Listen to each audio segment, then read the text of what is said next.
like to talk about the grapes and oranges are very famous, originated from South Africa.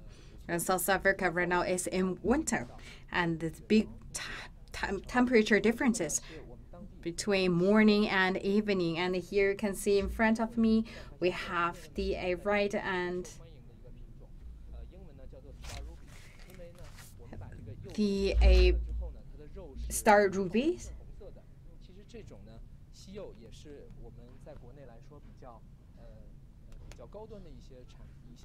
And I believe the grapefruit is very famous here in China. And you can see in front of me, we also have the lemons. Lemons believed from the same family as grapes and oranges. In South Africa, all these are very famous and also export to the Chinese market. And the lady next to me, Madame Jill, just paid a visit to Limpopo to conduct some interviews that are very famous fruit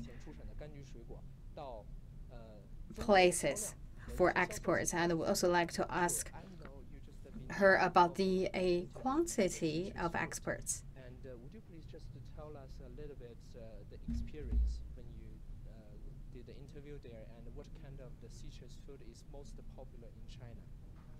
Okay, we went to the Hoedspruit area, which is on the eastern side of South Africa. Very hot up there, and it used to be cattle country, and they realized that the climate was actually very good for growing citrus fruits like you see here. The particular favorite is your star ruby grapefruit, and the plantations are magnificent to see of this. It's an unusual growing plant because they do not grow the fruit on the outside of the tree. It's on the inside of the tree, tucked inside all the leaves. So the pickers have to get right inside and pick them. But they manage the plantations with the purpose that export is going to be the most important thing, particularly the best to China. And they check it for blemishes, they check it for color, they check it for the quality of the juice, that it is sweet enough. And they have some magnificent production plants there of picking, harvesting, washing, waxing. By the time the fruit gets into a box on its way to China, it has been loved, photographed close on 100 times, polished, and it has been matched to size and quality. And the lesser qualities are not abandoned or rejected. They get sent into the European country to the urine. We get the lower grades of that, and anything that's even lower of that will still go into grapefruit juice, which the South Africans are very, very keen on their grapefruits.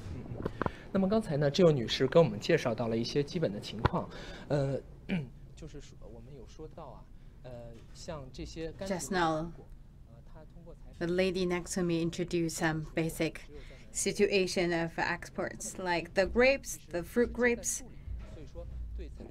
This is a very special here from South Africa.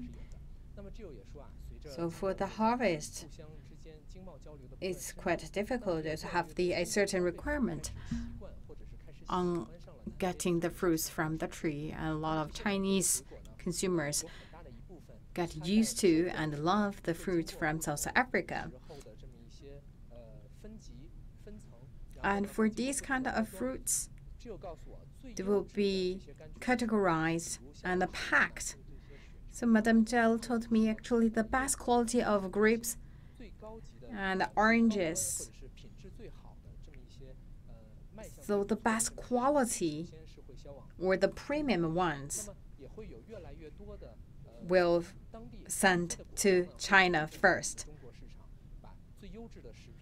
We have more and more fruit producers in South Africa also attach great importance to the Chinese market, so they will also provide the best of the best to the Chinese market.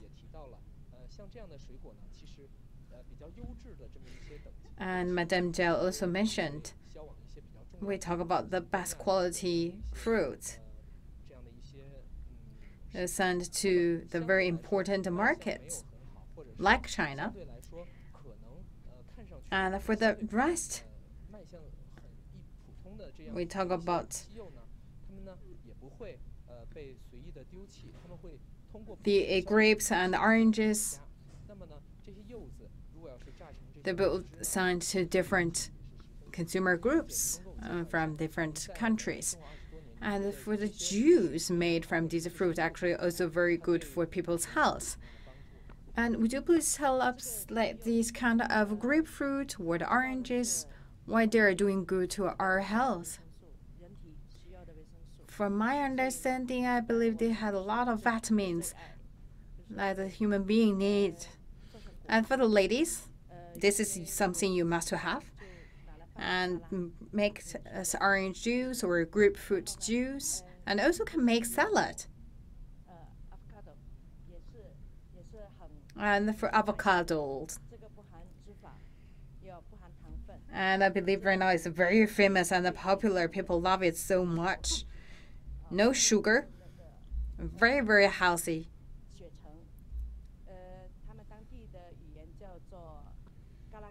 And the grapefruit. And it is called gala gala in local language. And we will cut some talks and bring you the fruit to taste. And I give you a look the inside of the fruit. Very juicy.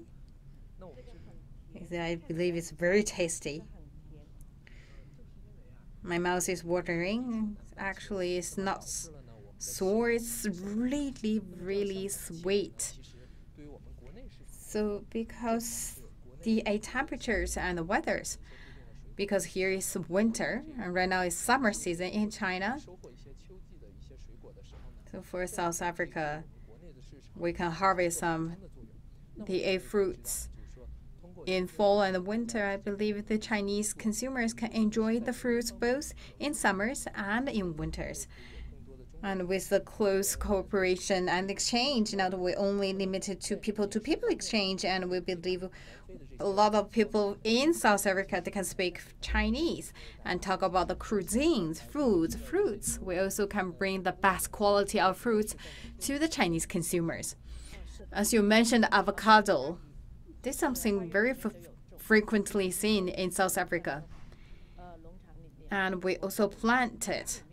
We plant the avocado at our backyard. This is something, the normal practice for the people in South Africa. And what kind of the way they cook with avocado? There are plenty. You can make salad. You can make it as different dishes. And you just can eat it now. Purely just avocado without nothing else. So every year they will export around 250,000 tons of avocado to the European market and also to other countries. So avocado is very low fat, and we can tell the avocado, you can see the meat of avocado is very smoothly, very tasty. And we talk about it. This is a fruit oil and also low fat, and this is a very good in nutrient. So around Cape Town and other areas, because we also have the Indian Oceans and the mountains around it. So the grapes are very, very good here. So the migrants of Netherlands, they first moved here and they started to do the wine business. So we talk about wine. So South Africa also very famous in producing wine. It's also the sixth of the largest wine exports. So people may not really familiar with the wines from South Africa, but I can guarantee you the one here in South Africa enjoy the very high quality. And I would like to Madame to show us more stories. Oh, it is my favorite. South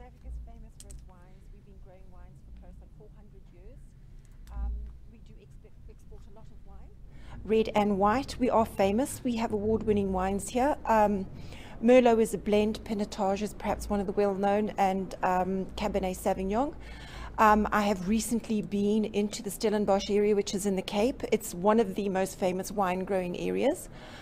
Very, very old vineyards, and it's an experience, it's an adventure to how they care for these vineyards. One of them in particular has ducks that take care of the vineyards. They run the ducks through to eat all the pests, particularly the snails.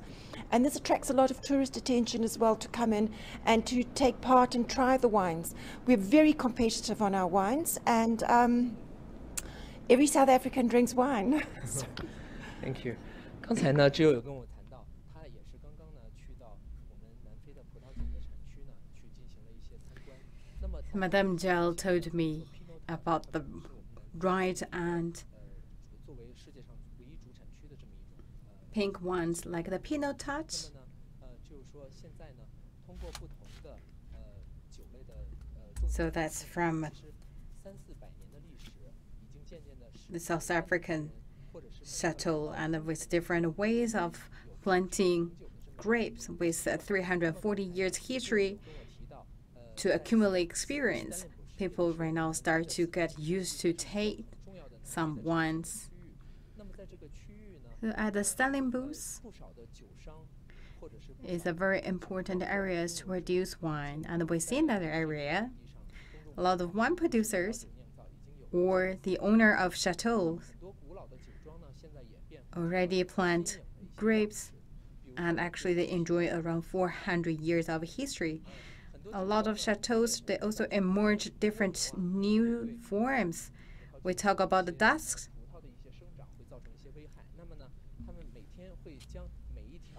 A snail may harm the grapes. So every day we have the ducks actually coming into the area of the to plant the grapes, and like the ducks to eat the snails. And also from the media coverage from the local media outlets. Some people feel that if you want to have a good vintage, you have to actually introduce it to good music. It goes with having a good life, and you don't rush wines, you enjoy them. It's meant to be in a social, relaxed, pleasant environment, and if a little bit of classical music and Beethoven helps you get a good year, yes, I'm for it. 只有刚刚我们介绍到啊，英姐可能你也了解，就在很多的葡萄酒酒庄呢，大家觉得喝葡萄酒其实 Madame Chiu just introduced, actually in a lot of the wine chateaus, people think like the drinking wines is also part of the culture. 它只是一个噱头，但实际上呢，也是表现出了一种葡萄酒酒庄庄主的一个情怀，他希望可以把 So we talk about the good vintage plus classic music. They will play to the grapes actually. So you think maybe there's something for marketing. 酒本身的味道，也是可以说可以享受到南非的这种文化。那么呢， But we think about from the culture heritage, there's something very classic and you can maintain it, and a plus good wine is to give you the actual enjoy. They give you the actual pleasant to enjoy the wine, to enjoy the culture. And here in front of me, there are some bottles of wines, the red ones, white ones, and I have some friends who know very familiar about wines in both colors. They talk about Chenin Blanc. 可以看到啊，每一瓶酒在酒封上都有这么一个精致的标签儿。 The quality is really good, just next to the original place in France. Okay, when it comes to red wines, if you really want to know that you've got genuine So you look at the stickers here. Actually, there's something unique on each bottle. sticker on the back, So let the madame to talk more about this. barcode that comes off this will tell you what grapes went into it, which vineyard made it, and the year in which it was made. In case there's any concern, or in case you ever want to order another case again. 只有刚才跟我说啊，其实呢，我们看到每一瓶葡萄酒的这个标签呢，在某种程度上，它是我们每一瓶从南非出产起的酒或者是葡萄酒的一个身份证。我们可以在这些标签上呢，可以看到这个葡萄的 So you can hear on each bottle there's a stickers. So you can think about every wine from South Africa. This is the identity card. So you can look at, or you can find out the details about the year of the grape, the original planting place of the grape, and the more details. And also you can check whether it's a genuine from South Africa or not. So this is a very good marketing way from the wine community here in South Africa. So you can let your consumers know more about the South African wine by just scanning the barcode. For the majority of Chinese consumers, drinking red wine is not something in our daily life. So in front of us, besides the fruits, we also have to talk about some very traditional food here. So we talk about the language are all the same, like mom and pop. Actually, we all the same pronunciation, but here's the food in front of me. I hope you can also think something is very familiar. So the one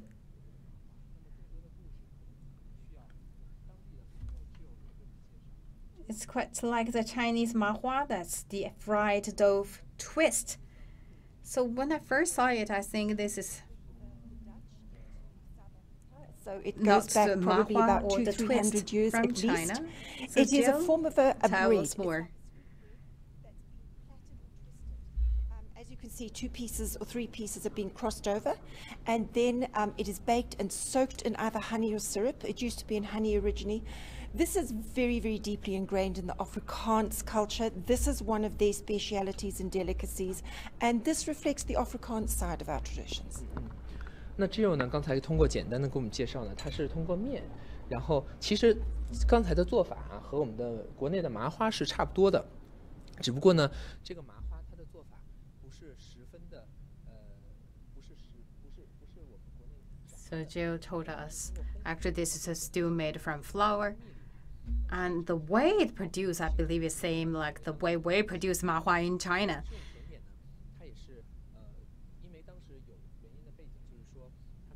And it's not fried. This one actually is baked and baked, and also come with honey.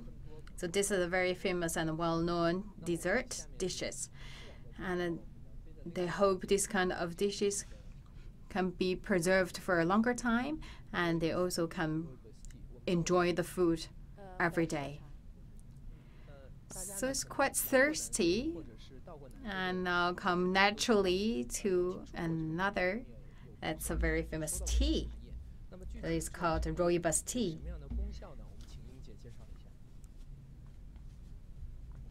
So if you came to South Africa, I believe you heard about the Rooibos Tea, and it's a very good gift souvenir.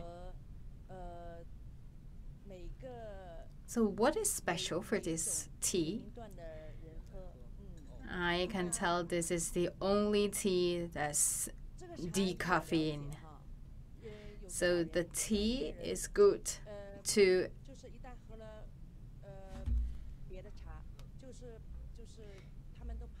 all the age groups.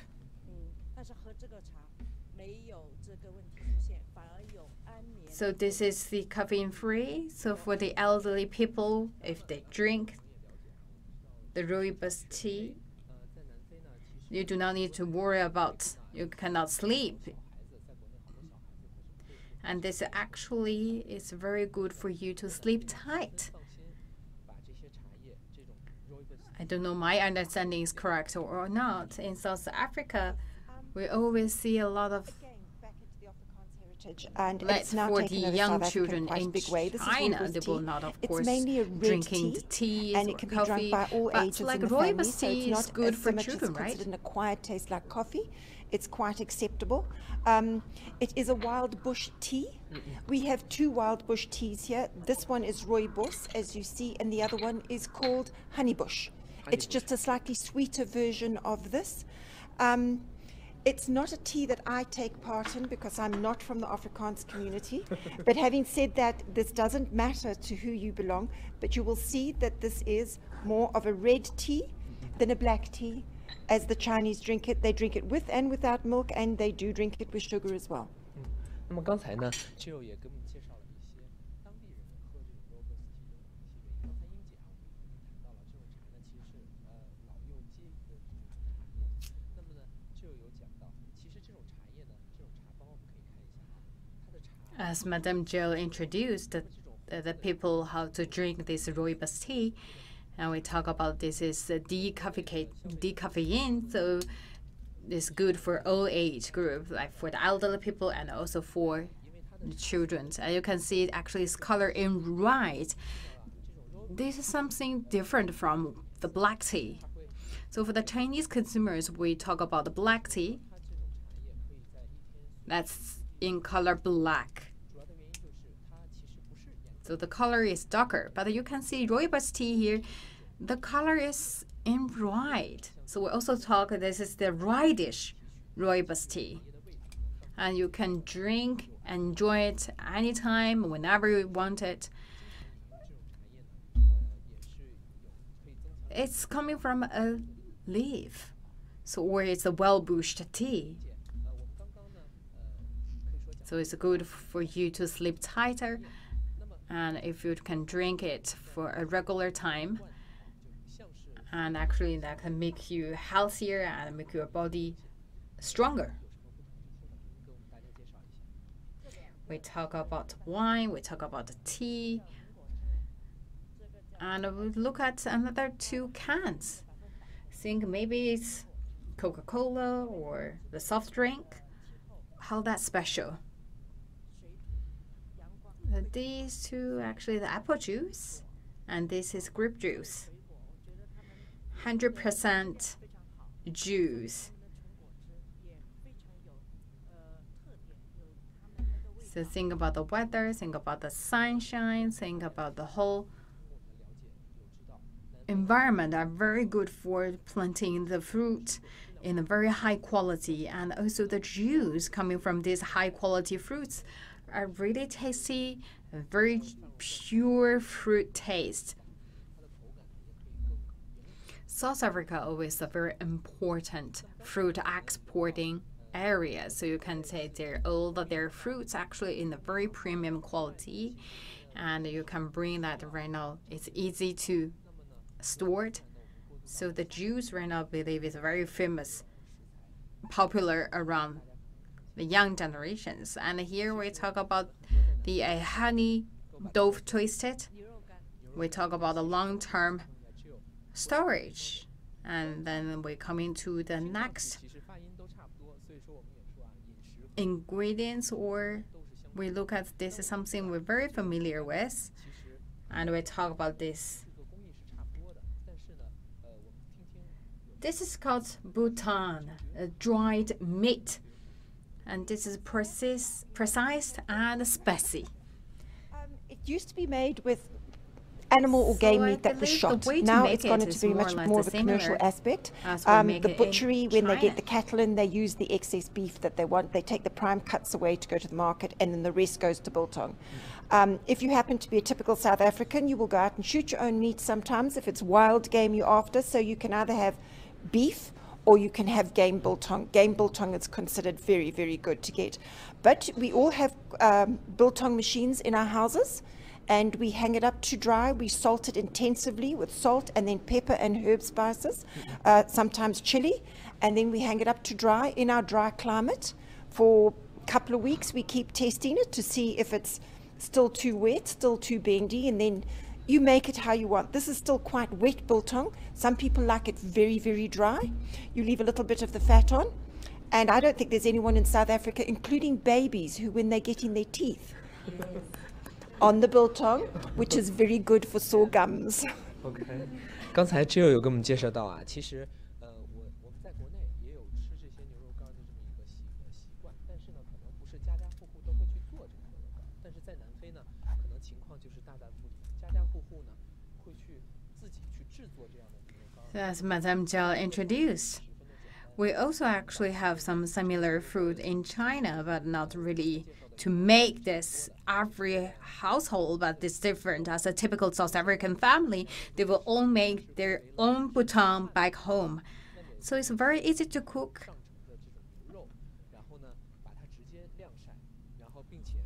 We talk about this at the very beginning. It's very easy to preserved back home, and here is part of the food culture. And we will take the very good beef to let them dry and put salt, pepper, herb, a little bit chili. You can make it spicy or not. And of course, you need to use salt to precise it. And you can put the chili or other species, salt, pepper, herb. I would like to emphasize, actually, besides the species, no other additional species. Very, very healthy and very safe to eat. So it's no additive. So here the weather is very dry. It's very easy. Just 1 week. You hunt at home, and after 1 week you can enjoy it.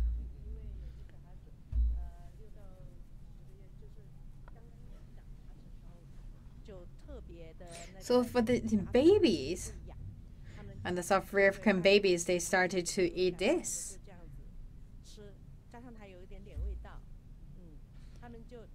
So the babies, they start to having teas. They can use this to grind the teas.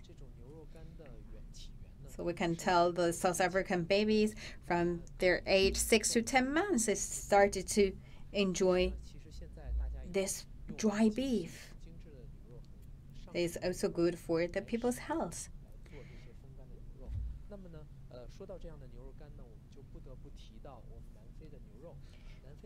As Madame introduced, actually before we use the entrails of animals to make the dried meat, and right now we use the best quality beef meat to make this. And this is a form of dried treated meat, spiced to perfection. And talking about beef, I believe this is one of the important ingredients and with high quality. And Madame Jin, you've been here for several years. What's the unique part of South African's beef? I can tell you it's very tasty, very good quality, premium taste. I've eaten beef in England, I've eaten it in America. I like South African beef. I think it's what The I've been taste, used the to. flavor is Here very we good. have very big open areas. Our cattle have to range. And very soft. And I think when you've got cattle that have to move, you get a certain taste. If you taste English beef, where they live on very small areas and fed on sweet grass, you can taste the difference in the beef. But I think we have great beef here. I really do. I think we have some of the best in the world.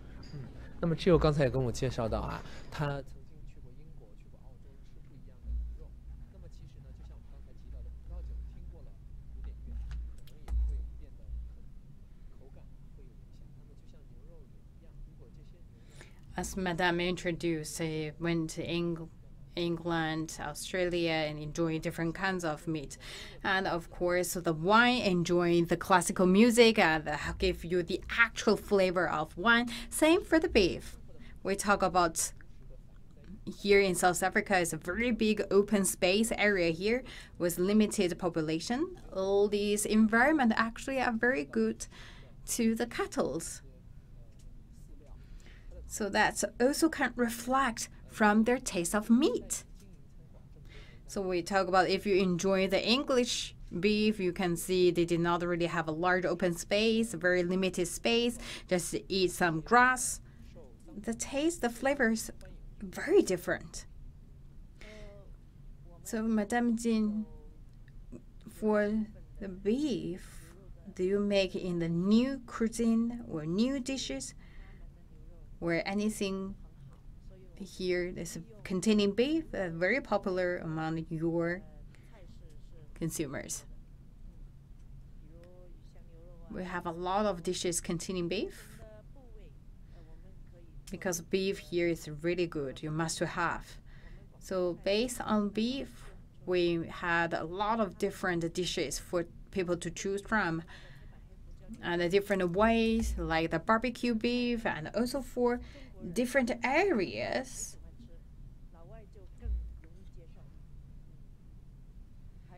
Different parts of the kettles will also bring in the different dishes.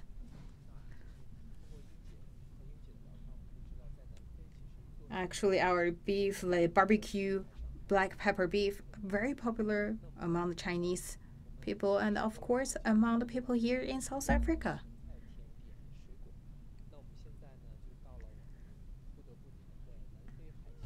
And we also have a new way to cook with beef. That's a yuxiang beef. That's also a spicy beef. Also quite popular, very successful.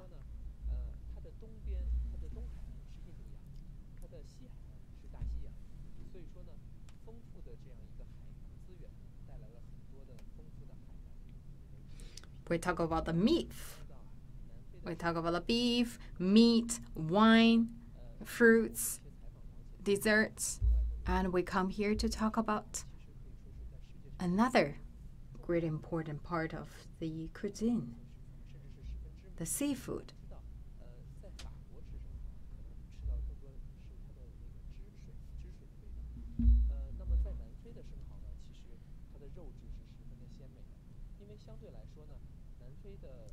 We talk about oyster. It's very fresh.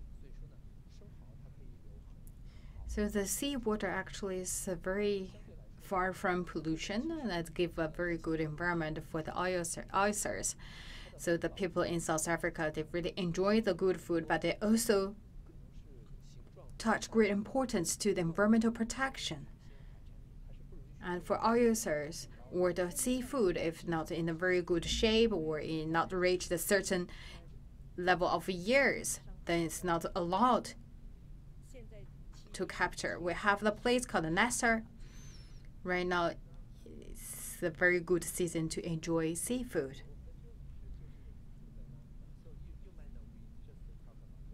Oysters. So do you have any comments on that? Look, in South Africa, Knysna is the most famous oyster festival we've got in the country. We used to have the most beautiful oyster beds off the coast. We've learned to cultivate a few more oyster beds, but the one that happens in Knysna brings everybody in the country down to Knysna. And then it is really just oysters and champagne all the way because it's an indulgence that you must give yourself wholeheartedly.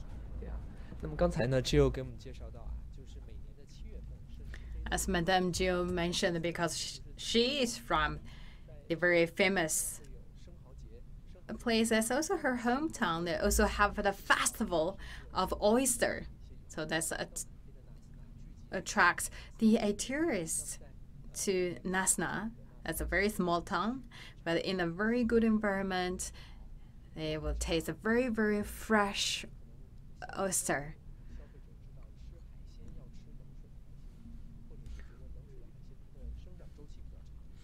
For the Chinese people, I believe, like they have a certain, they think about the cold water. It's good to have the sea food. And we talk about here is the Indian Ocean plus the Atlantic Ocean. So that's also a unique environment to make the oyster taste very different.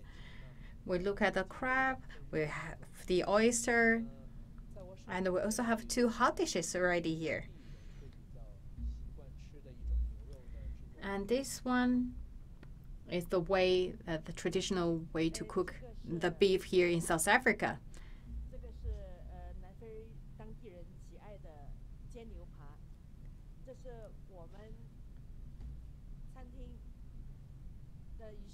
And this is from our restaurant. One is the traditional way to cook fried beef stick. Another we talk about is our creative dish. That's in 鱼香, or is a spicy beef that always very popular, and but that with different cultures to support the different dishes. And one is traditional South African one, and another is the Chinese one. Or that's the crispy beef. You taste it now.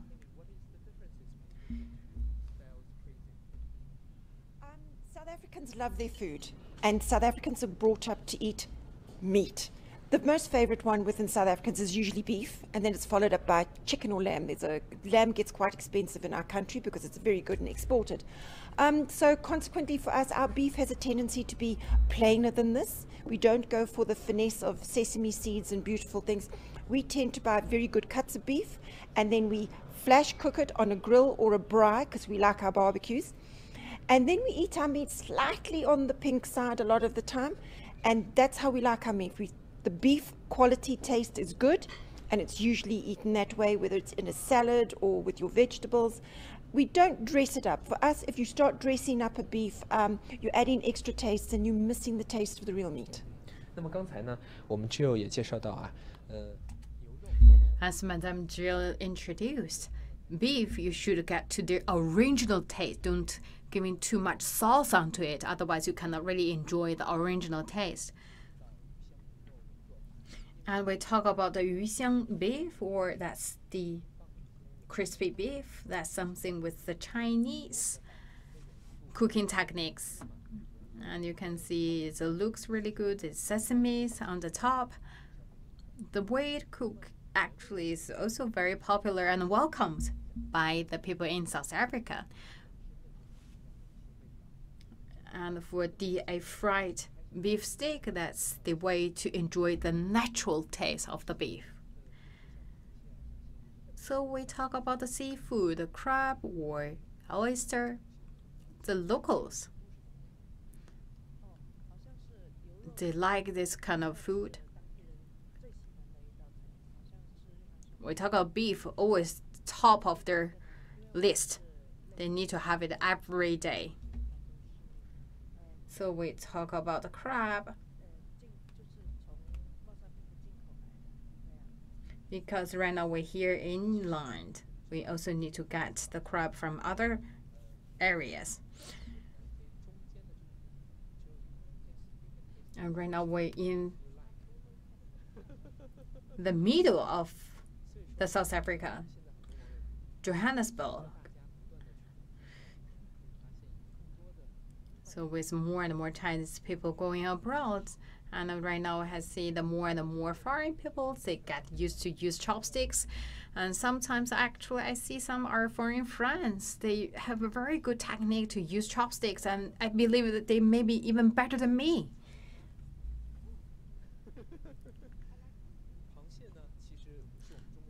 So try some crabs.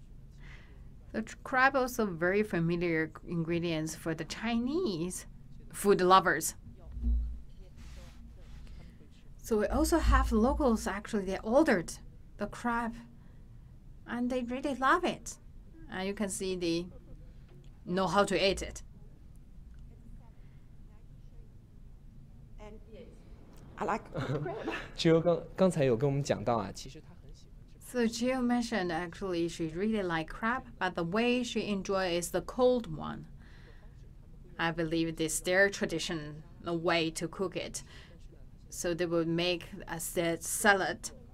And this time she enjoyed the very Chinese way to cook it. It's a hot dishes. We talk about African food culture, the cuisines.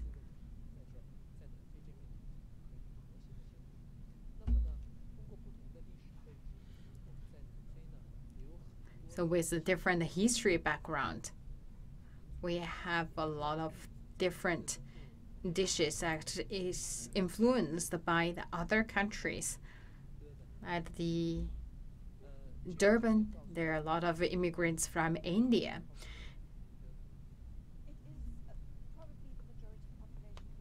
Come over during the sugarcane farms. going back to the days of Mahatma Gandhi. They were used as cane workers, and they brought their tastes, their curries, and their culture into Durban. And it is probably the highest population of Indian residents outside of India today. 那么刚才 Jill 呢也跟我介绍到，像德班这样一个城市，大部分 So the city of Durban, the large majority actually is the people originally from India because of the history reasons. They came to Durban.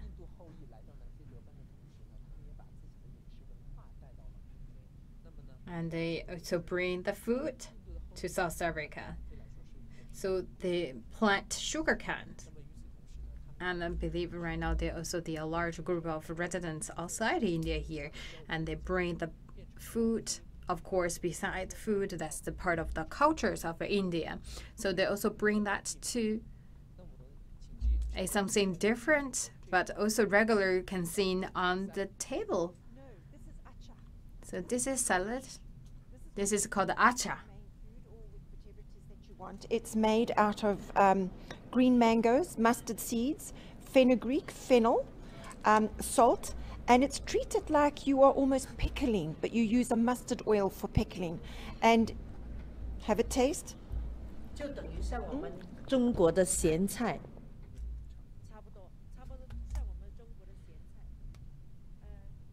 Actually, this is something you eat with your main dish, like the Chinese pickles. This is South Africa's pickles. It's very tasty. You can make it spicy or not, but a lot of people here in South Africa, they really enjoy something very chili.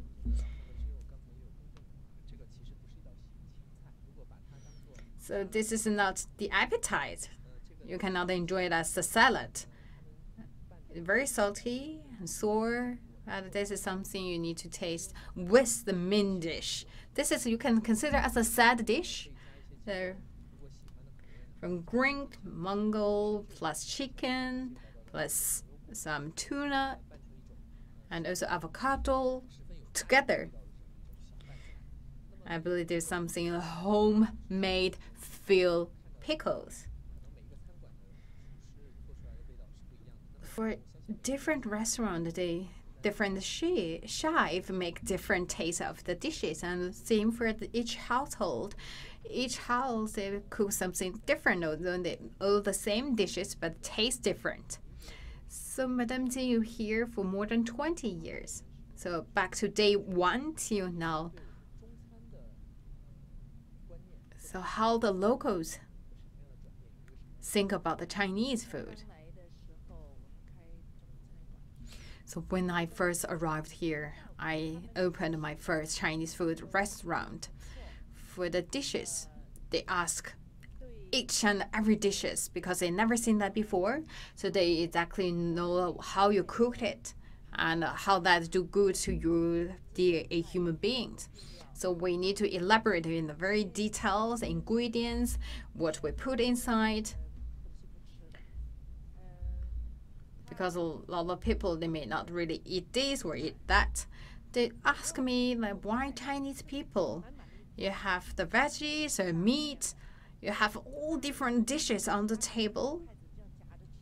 And people share all these dishes by using chopsticks. So like the people here in South Africa, in front of them, they have their own dish. Of course, this is a different food culture. So the people right now, you do not need to explain. I believe in the recent 10 to 20 years, they're getting more and more familiar with Chinese food. No matter how they know from the internet or they try it really in the restaurants, they enjoy the Chinese food. They know it's very healthy and we have a very balanced nutrient. They also accept our food and cuisine culture, and we talk why we have a meat and veggies. They talk that for the Chinese people, very like the standard shape. And we told them actually this should give the credit to our food system. You'll see we eat meat, we eat veggies at the same time. I do. I would say about 20 or 30 years ago, we didn't have a great experience of Chinese food. We just had the standard sweet and sour pork type thing and a spring roll. Now with more Chinese people and opening up of more Chinese restaurants here, we do understand that the meal at the end of the day is very similar, be it beef, be it crab, but there's interesting and new ways of dressing them and of presenting them, and there's an array of new vegetables which are now being put together. South Africans have quite a basic feeling about meat, and this is new and this is exciting, and I think it's growing more and more in the country. 那么 Jill 啊，刚才也跟我讲到，其实呢，它的 As Madame introduced, actually, I believe is very similar as what Madame didn't talk about. 10 or 20 years ago, they only know the like spring rolls or the sour and sweet pork. This is only 2 dishes they knew. But with all these 2 decades of communication, cooperation, and more Chinese people coming to South Africa, and of course, the South African people also pay their trip to China. I believe we can see a closer relation between the 2 countries and, of course, between 2 peoples. So right now, people get more and more familiar and understanding about the Chinese food. Not limited to the Chinese food, they also know more about China. They not just stop at the spring roll or the sour and the sweet pork. They also know about how to cook Chinese dishes. As one of the BRICS country, right now the BRICS already celebrate its 10th anniversary. So from knowing nothing to know a lot. So we can see the people here in South Africa, they can order the food in Chinese even. I believe with the development of BRICS and the closer cooperation of BRICS, this also gives the benefit to the peoples in both sides. We all know the 10th BRICS will be held here in Johannesburg. And we as the people working in foreign countries would really like and welcome to see more and more the closer communication in both countries. I would like to ask one last question.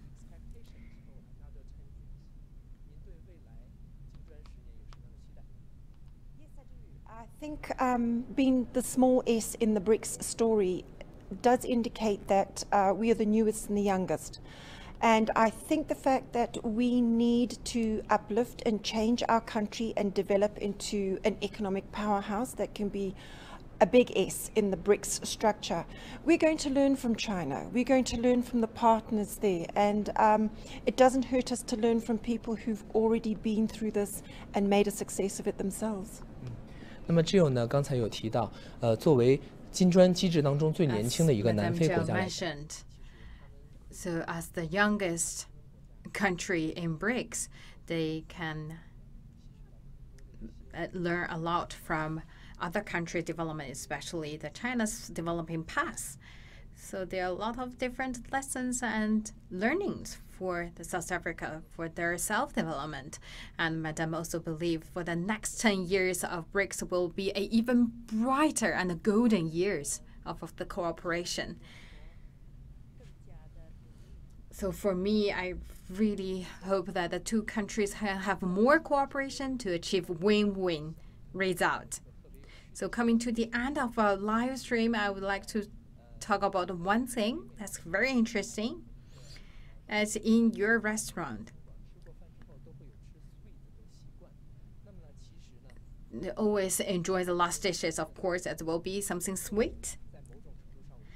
And 大白兔, this is a very famous sugar or sweeties in China, and right now it's become very popular in South Africa.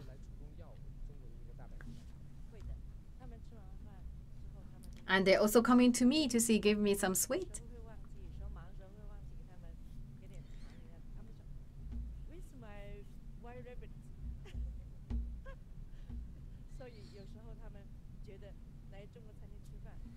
So they always ask for the white rabbit. That's something very unique and very sweet for them to enjoy Chinese food.